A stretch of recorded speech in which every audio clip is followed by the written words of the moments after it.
Our next guest mission is to bring together residents, organizations, and agencies that are committed to serving the South Side neighborhoods by fostering and maintaining a vital drug-free community. Alicia Quintana from LPKNC joins us now to tell us more. Alicia, how are you? I'm well, and you guys? Doing very well. Tell us about what the dangers around the 4th of July are with the teens. It's a good question. It's really important for us to be able to come out here and tell parents about the dangers of having the alcohol around the kids and sending them to go get me a beer and just remind them that it's not okay.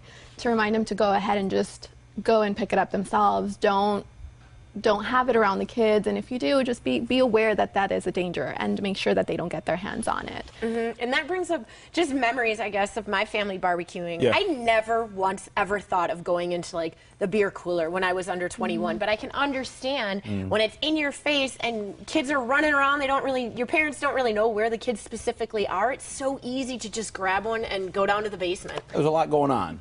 It is, and that's the reason that we're out here. We want to make sure that parents are aware that that is a danger and that is a risk, and we want to make sure that they know, hey, maybe this is a time for you to start a conversation about what the alcohol risks are. We have a community norm survey here in Tucson and Pima. And what we found out is that 33% of kids do not get talked to about about alcohol or about drugs, and it's something that can start a topic of conversation. Hey, we're going to have it readily available. Make sure that you do not. It's a risk. Your brain at the age of 25 is the age that it fully develops. So you're not necessarily at that point of fully development, and it can affect that, and it's something that can start a conversation. And so not just paying attention, but education is important as well. Definitely, and that's where you want to go out and tell your youth, hey, if you drink, this is what can happen, these are the consequences, and again, you're not fully developed. We want to make sure you're healthy throughout your whole development, and it's a way to start a conversation with your youth, for sure. And you said 33% of kids have not been talked to. There's obviously a reason why they have not been talked to, because I think as adults, if we don't talk about it and if it's not seen, it just is like they don't have to know about it. Right. But it's a tough conversation to have with your kids. It is. So in your opinion, how do you suggest sitting down with your kids, and how do you start having that conversation? That's the toughest thing for parents, and it's about getting comfortable with them and just bringing it up since they're little and just telling them, hey, it's not okay to do it. If you want to sit down and talk to your kids now, is make me a promise and I'll make you a promise. We have parent pledges and youth pledges that can go ahead and get that conversation started, as in, if I'm now going to drive you after I've had a couple of drinks, and I don't expect you to take a drink and be around it, and if you're presented with it, then I would suggest don't do it, and call me. Feel comfortable to do so and bring it up to your youth, and just have that trust between you and that comfort to be able to approach it. And to be able to kind of enforce that responsibility through the adult that said, well, I may have a drink or two because it's legal, but if I do, I will not drive. I will obey the rules. You should too. I need you to. Yes, it starts young. It's interesting what the data shows.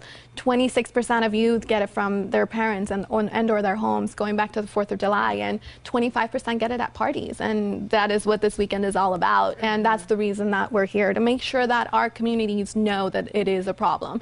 It is out there, and we want to make sure that you guys are aware and start that conversation. You guys do such wonderful things for the community. What are some of the other programs that you guys have going on? We have our sticker shock campaign, which you guys have heard about before with our youth who came to visit not too long ago. And our sticker shock campaign basically goes out to the liquor stores, carnicerias, and just other stores that are readily available and willing to participate, to post information about not buying for the little guy, and it says don't buy for the little guy, and it was something that our youth is really involved with. We want to make sure that parents and or adults, when they go out and buy the alcohol and they're going to have it around, just make sure it's not for your youth and it's not available for them. And so that's what we've been doing. We've had community forums at some high schools and middle schools, and being able to go out into the community to talk to parents and youth alike, presented by the youth. And we have so many resources available, and we just want to make sure that people know we're out there. And listening to you talk and about the sticker shock campaign,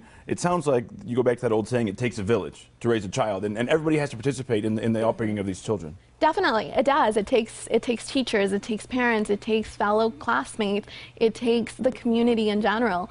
It starts at home, but we all can make a difference in a kid's life, and this is basically a part of it. And we should never pass on the chance to make a difference. No, definitely not. I mean, it could be your neighborhood that you can keep an eye out. It could be your best friend's kids. I mean, it starts small, but even if you speak up and you make a difference in that person, they can pass it on to others. And youth are like that. People love to hear from the youth, and just them passing that message on is so rewarding to see. And I can tell you that I've seen it, and it is nice to see that the kids are going out there and making a difference too. Awesome. And so are you. Thank you so much for joining us today and keeping us safe this 4th of July weekend. Thank you for having me. And to learn more about LPKNC, you can call 623-3533 or go online to lpknc.org.